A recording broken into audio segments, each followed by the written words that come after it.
Aqui é Murilo de Aragão, da Arco Advice. Hoje temos o privilégio e a honra de receber o deputado Ricardo Barros, líder do governo na Câmara dos Deputados, parlamentar com uma longa trajetória e proveitosa trajetória na política brasileira. Foi prefeito, foi ministro da Saúde no governo Temer. Bom dia, deputado. Muito obrigado por participar aqui da nossa live da Arco Advice. Bom dia a todos.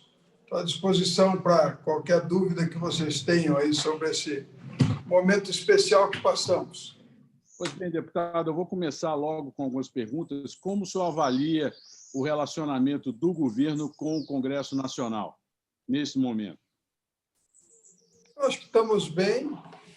A deputada Flávia Arruda tem todas as condições de fazer um excelente trabalho de articulação política.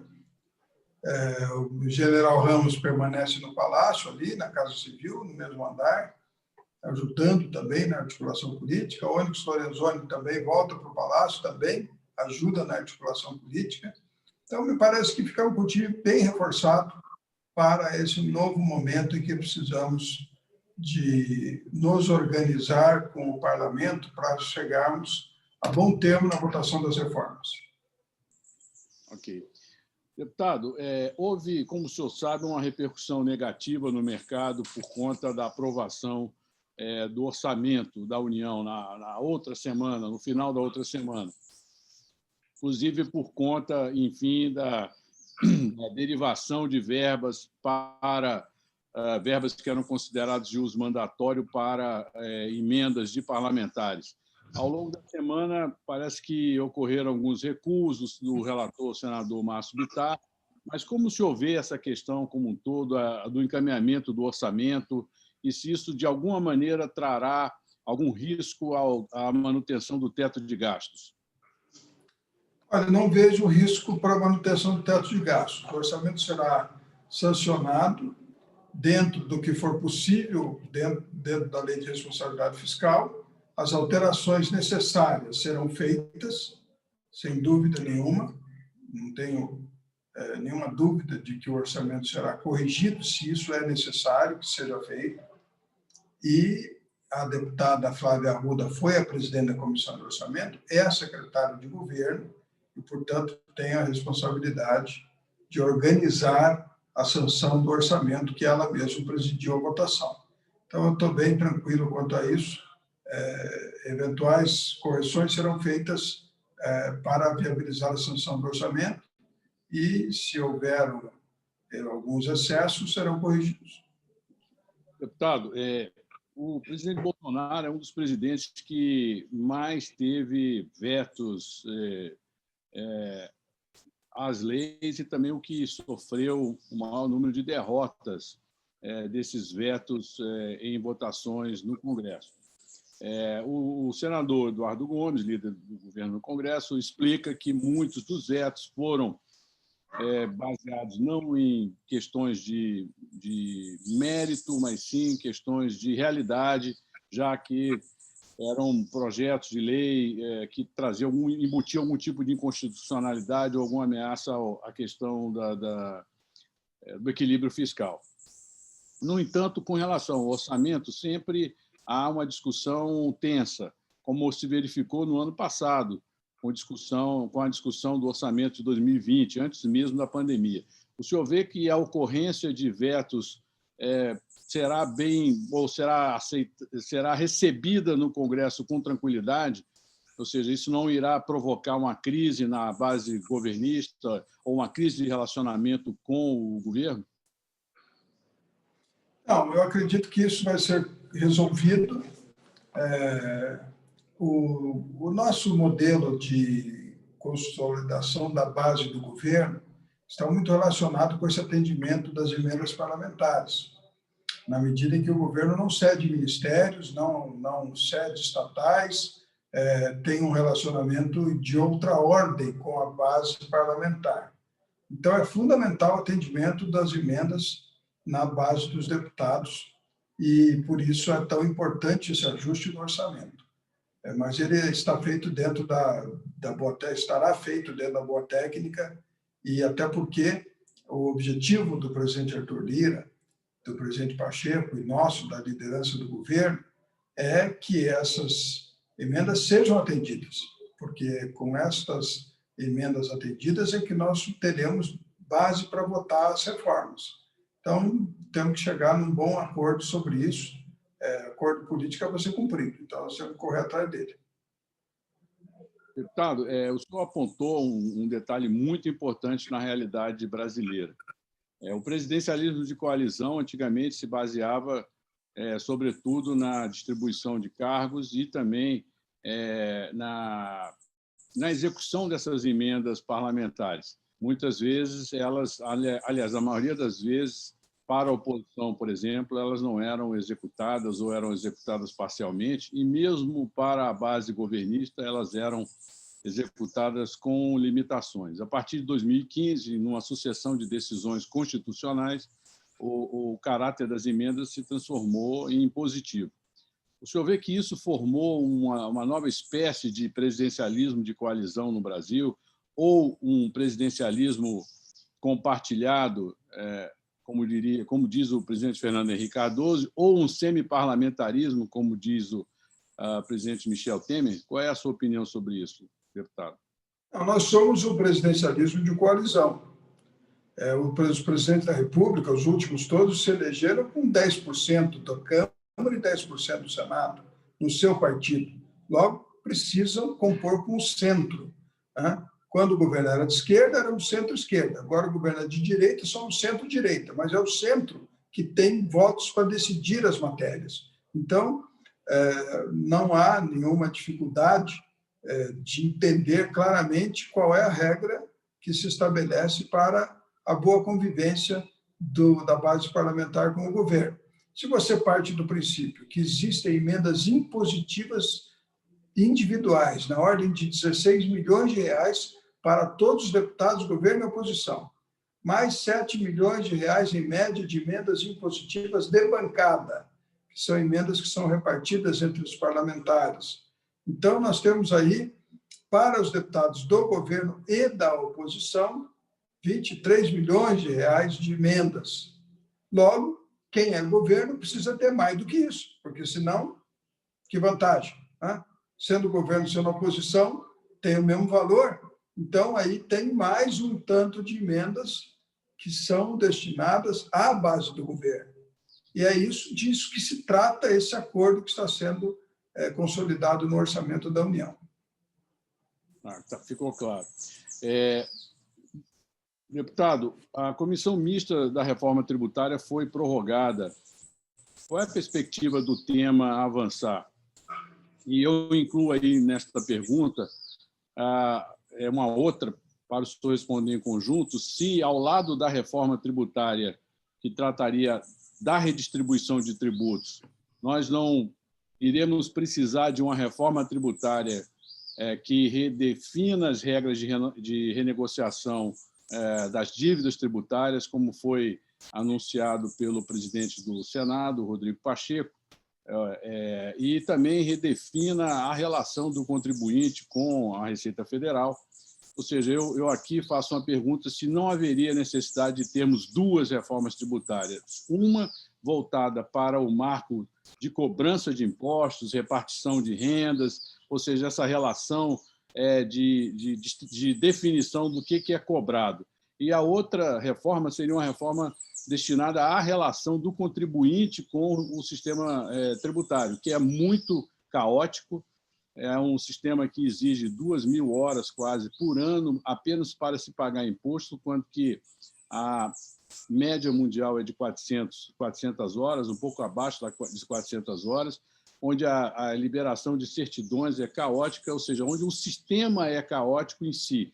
Eu não falo aqui da carga tributária, eu falo do sistema. O senhor concorda que é necessário avançar nessas duas direções e quais são suas perspectivas com relação ao tema? Bem, a reforma tributária deve caminhar. Nós temos um impasse aí de protagonismo entre Câmara e Senado. A ideia é que fique na Câmara, porque o relatório do deputado Aguinaldo Ribeiro está pronto. Se for para o Senado, vai ter que pôr um relator senador que vai começar tudo de novo.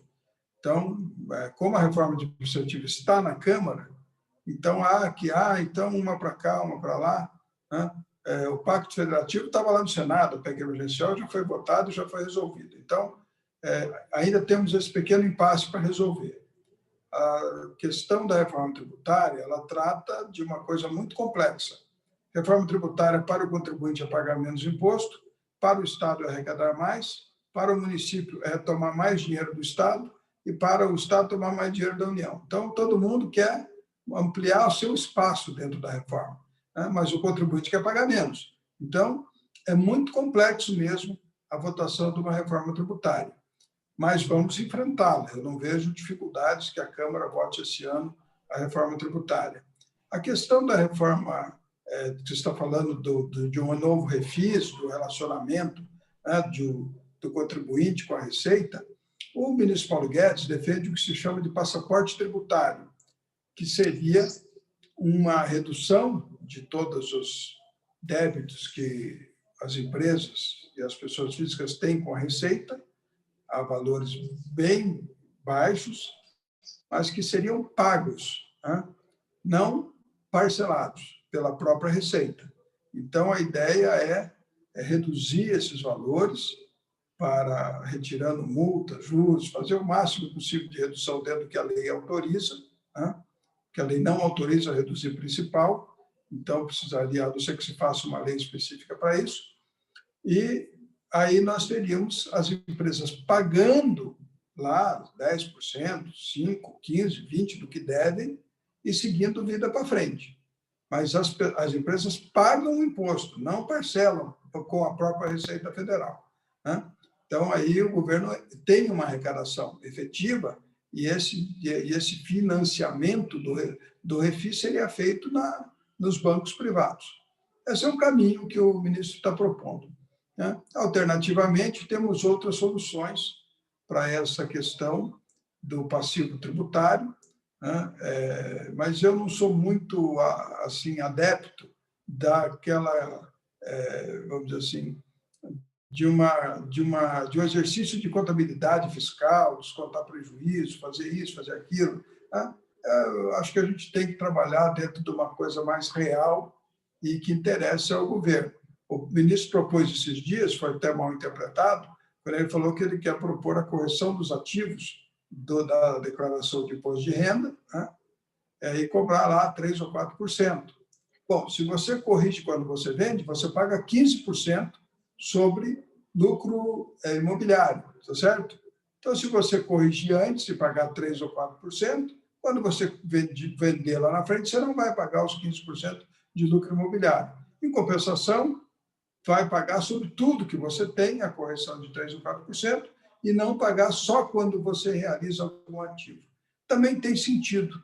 Então, tem muitas coisas que precisam ser resolvidas, e o ministro Paulo Guedes tem muitas boas ideias sobre como conduzir eu diria, esta regularização das empresas com relação ao fisco. Deputado, com relação à reforma administrativa que o senhor tocou aqui rapidamente, o senhor vê a possibilidade dela avançar? É um outro tema que desperta muito interesse do mercado financeiro, principalmente porque se refere com a queda do endividamento do governo no futuro. O senhor vê possibilidades de avançar de forma consistente ainda esse ano? Sim, reforma administrativa nós vamos votar e vamos votar logo. Não vejo muita dificuldade, trata-se apenas de futuros servidores públicos, e aí, nesse sentido, eu acho que a reforma caminha com velocidade, sem maiores problemas.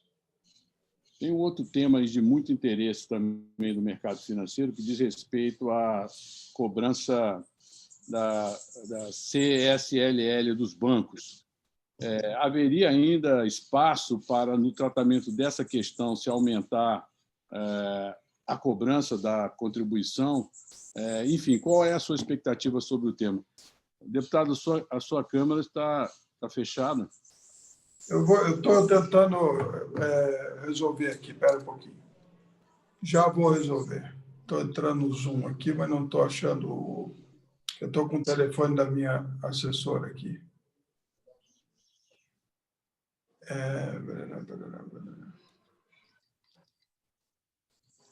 Muito bem. Pode repetir a pergunta para mim, por favor? O mercado acompanha a tramitação da medida provisória do CSL, da Contribuição Social sobre Lucro Líquido dos Bancos. Há ainda espaço para aumentar essa contribuição ou prorrogar este aumento que está sendo proposto para além de dezembro deste ano? Qual é a sua visão sobre isso?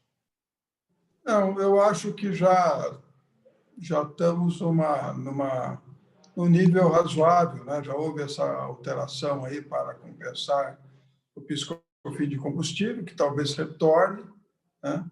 Dentro do que já era antes, e aí a gente vai ter uma situação de normalidade. Claro que sempre tributar banco é um discurso mais ameno, né? Então, é sempre alguém que está na linha de tiro, mas nós sabemos que isso encarece o crédito. Ok.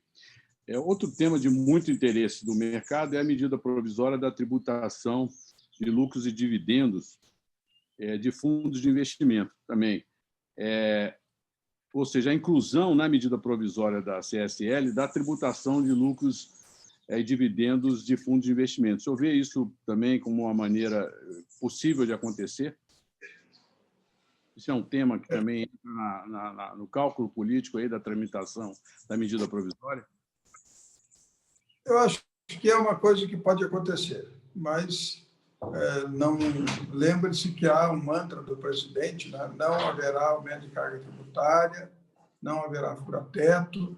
Esta é a ordem que ele nos dá no nosso trabalho de articulação política. Então, nós vamos trabalhar com essa determinação.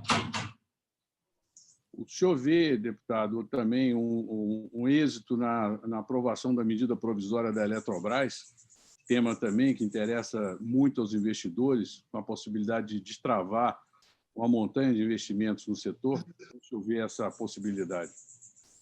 Sim, houve o relator propôs uma mudança no modelo de privatizações que o governo está analisando. O deputado Elmar Nascimento, que é o relator, me disse que em mais 15 dias ele estaria pronto para votar.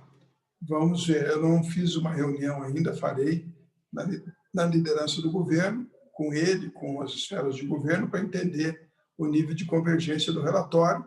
Depois eu faço outra reunião com todos os partidos políticos da base do governo, ajustamos o texto e vamos a voto.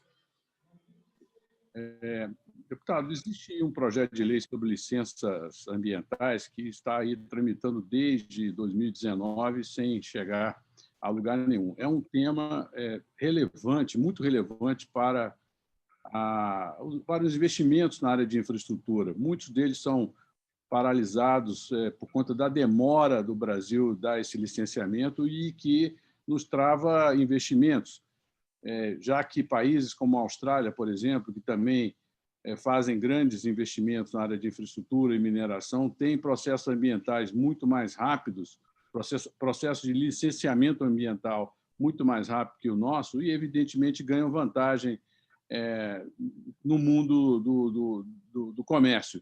Como o senhor vê a possibilidade desse projeto de lei andar com maior rapidez? Eu vejo, votaremos nas próximas semanas. O deputado Nery Geller é o relator do projeto, foi ministro da Agricultura, conhece perfeitamente as questões envolvidas, tem feito boa articulação com o Ministério da Infraestrutura, o Ministério do Meio Ambiente, Agricultura. As questões estão bem avançadas. Na última reunião que eu fiz sobre esse tema, tínhamos 10 pontos divergentes ainda com o governo e já tínhamos encaminhado o ajuste. Eu acredito que vamos a voto com 3 ou 4 pontos divergentes do governo. A Câmara quer ser mais ousada no licenciamento ambiental, o governo quer ser mais conservador, então, mas a Câmara vai colocar a sua posição. Pode contar com a votação dele nas próximas semanas. Isso é um tema realmente muito importante, que muitos acompanham com ansiedade para tomar decisões de investimento no Brasil. Deputado, com relação a... Agora vamos falar um pouco da sucessão presidencial, que já ainda é distante, mas não tão distante. A cada dia que passa, o tema vai ganhar maior relevância e o papel do centro político brasileiro é muito relevante.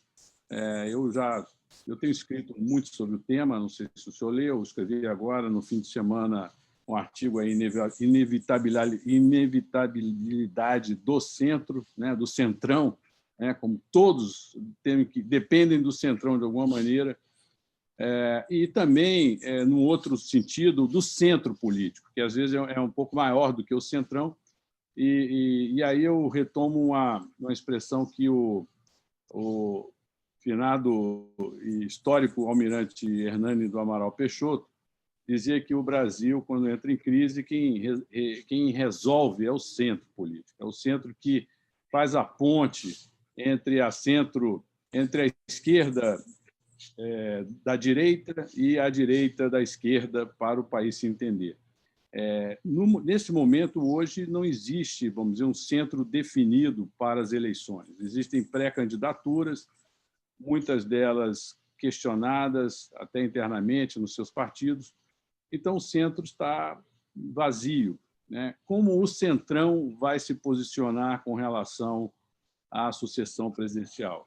Essa aliança de hoje prevalecerá até o início da sucessão, apoiando a reeleição do presidente Bolsonaro, ou o Centrão também cogitaria, eventualmente, se articular em torno de alguma candidatura, ocupando o espaço que sempre foi tradicionalmente liderado pelo PSDB?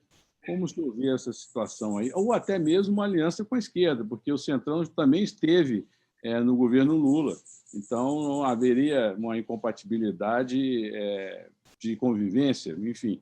Como se vê essa situação, Centrão e sucessão em 2022?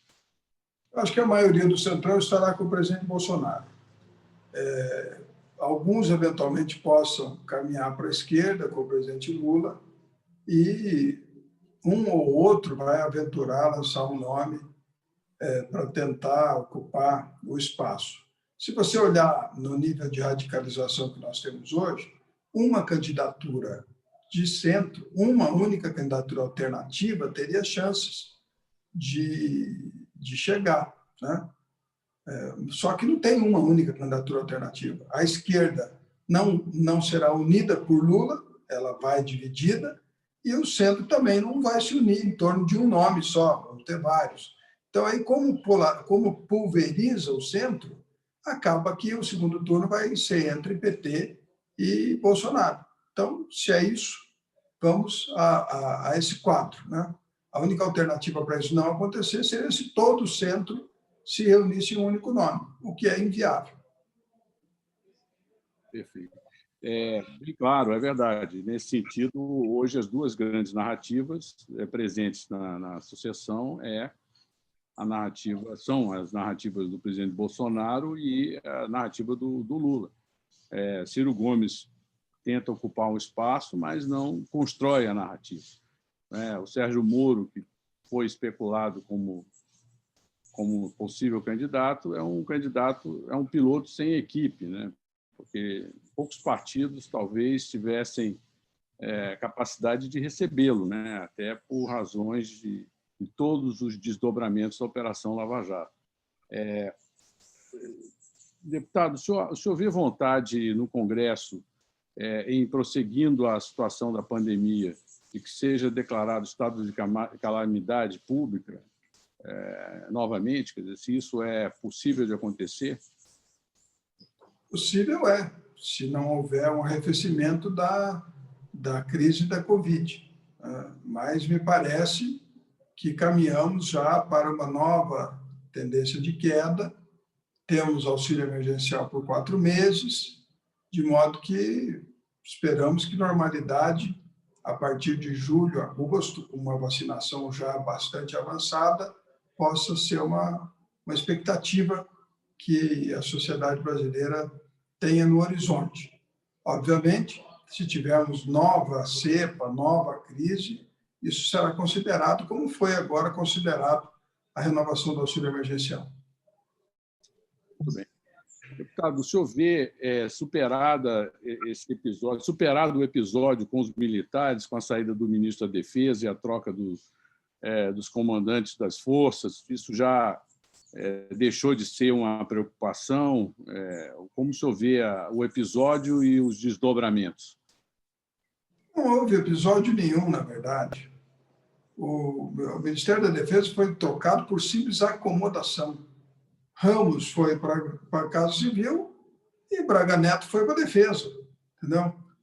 Criou-se toda uma celeuma desnecessária em torno disso. Não teve nenhuma outra intenção nesta mudança que não fosse simples acomodação.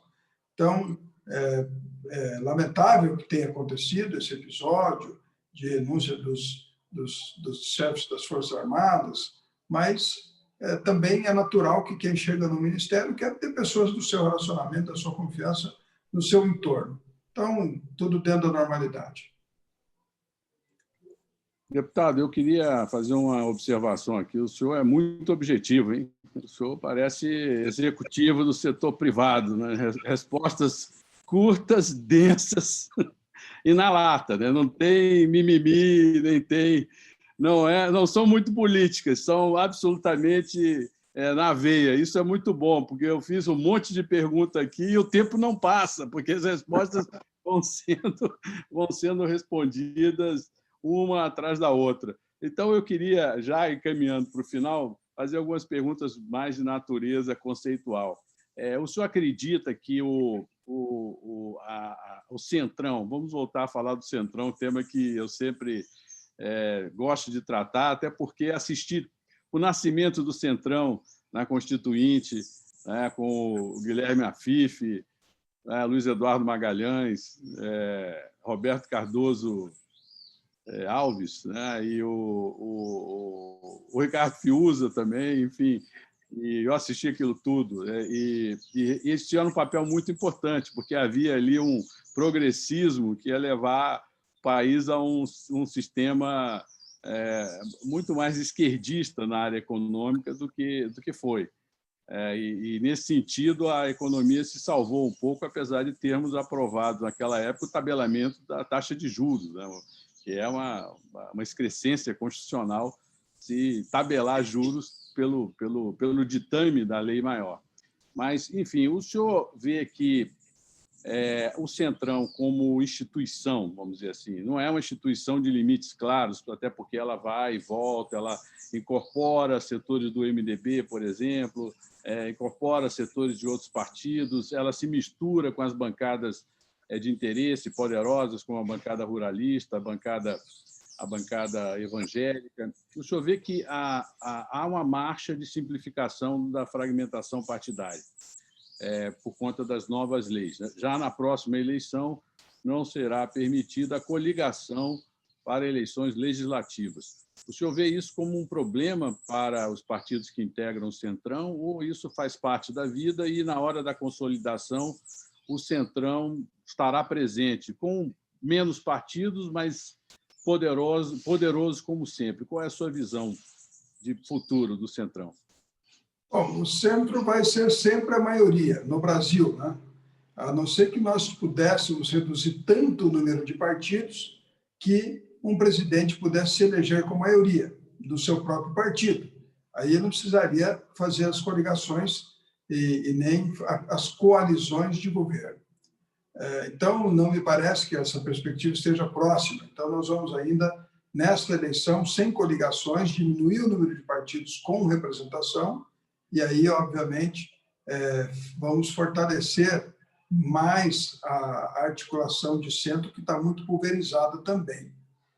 Isso tem dificultado o nosso trabalho, né? Nós somos, hoje, 14 líderes na base do governo, né? Fora outros que, eventualmente, agregam. Então, é trabalhoso você organizar tantas opiniões convergentes para a votação de matérias, mas, olha, este ano nós começamos com o Banco Central Independente, Lei do Câmbio, PEC emergencial com gatilhos de ajuste fiscal relevantes, depois Lei do Gás, veto do saneamento. Então, foi um ano produtivo já, desengavetamos coisas aí de muitos anos que estavam precisando serem resolvidas. E vamos avançar nas votações, não tenho dúvida disso. Eu acho que o centro precisa se formalizar como poder. Quando eu propus uma nova Constituinte, e numa assembleia exclusiva, não exclusiva de assunto, mas exclusiva de que as pessoas eleitas só tratarão da Constituição e mais nada, e ficarão inelegíveis ad eterno, né? Vão abrir mão de ser votados para sempre, quando se candidatarem à nova Constituição. Nós queremos um grupo de pessoas qualificada, isenta, capaz de pensar o Brasil.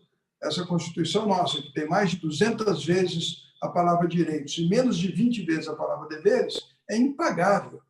Nós estamos há 8 anos com o déficit fiscal primário, então nós precisamos de um novo modelo, precisamos acabar com os inimputáveis, com o Ministério Público, com auditores da Receita, com juízes, com controladores, que erram à vontade, né? Cansam de errar e não respondem nunca por nada. Não é possível. Todo mundo tem que responder pelos seus erros, né? Então, está lá na Constituição, todos são iguais perante a lei, mas eles não são iguais perante a lei, porque por nada eles respondem. Então, temos que acabar com isso também, só vamos acabar numa nova Constituição, né, com esses privilegiados, né, concursados que viram cidadãos de categoria acima das demais categorias de cidadãos, que são os contribuintes que pagam seus salários. Temos que resolver o parlamentarismo, é o modelo de governo para o Brasil, eu não tenho nenhuma dúvida disso. Então, precisamos avançar também nessa direção. Tudo isso só se fará com uma nova Constituição. Não se resolve remendando essa Constituição, que é a segunda com o maior número de palavras do mundo. Então, nós vamos ter que ter coragem de enfrentar. Para isso, precisamos de um plebiscito, porque nosso Congresso não é autorizado a convocar a Constituinte.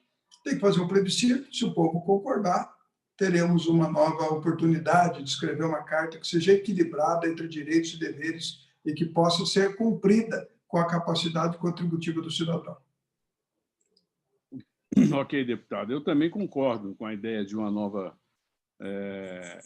de uma Constituinte, considerando o quadro caótico da nossa Constituição, ainda que reconheço que muitos dos avanços deveriam ser preservados, né, porque foram resultantes de ações importantes da sociedade, mas também existem distorções muito grandes que favorecem as corporações e criam privilégios e cidadanias de classes diferentes. O Brasil ainda é um país de castas, né, e essas castas têm tratamento diferenciado. E, sobretudo, deputado, existe um fato trágico para a cidadania, que é o Estado ser maior do que a sociedade. Isso se revela no tratamento do cidadão nos serviços públicos, revela no tratamento tributário, com essa carga tributária elevada e um serviço de péssima qualidade, se revela também na burocracia imensa, né, de se relacionar com o governo. Enfim, toda a estrutura pública no Brasil ela é voltada para servir aos interesses do setor público. E, como disse alguém, uns dizem que foi Oscar Wilde, outros dizem que é uma frase de um anônimo, a burocracia cresce para atender às necessidades do crescimento da burocracia. E isso, enfim, vai criando uma situação absolutamente insustentável perante essa sociedade. Deputado, encerrando o nosso debate, eu queria lhe perguntar se o senhor tem alguma consideração final, alguma palavra a respeito das próximas semanas, a sua agenda de debates, o que está na sua preocupação para as próximas 2 semanas? Bem, obrigado pela oportunidade do debate. Nós temos votação agora, startups, superendividamento, que estão prontos para votar. Em seguida, vamos votar licenciamento ambiental, regularização fundiária e homeschooling, além de Eletrobras e avançar nos Correios, reforma administrativa e reforma tributária. É a pauta que nós vamos enfrentar na Câmara nos próximos dias. Muito bem, pauta cheia. Deputado, muito obrigado. Foi de grande utilidade para nós, um grande prazer. Desde já peço que aceite um novo convite daqui a uns 2 meses para voltarmos aqui a tratar desta pauta tão importante para o país, destravar investimentos, sair da pandemia. Muito obrigado. Um abraço a vocês. Obrigado.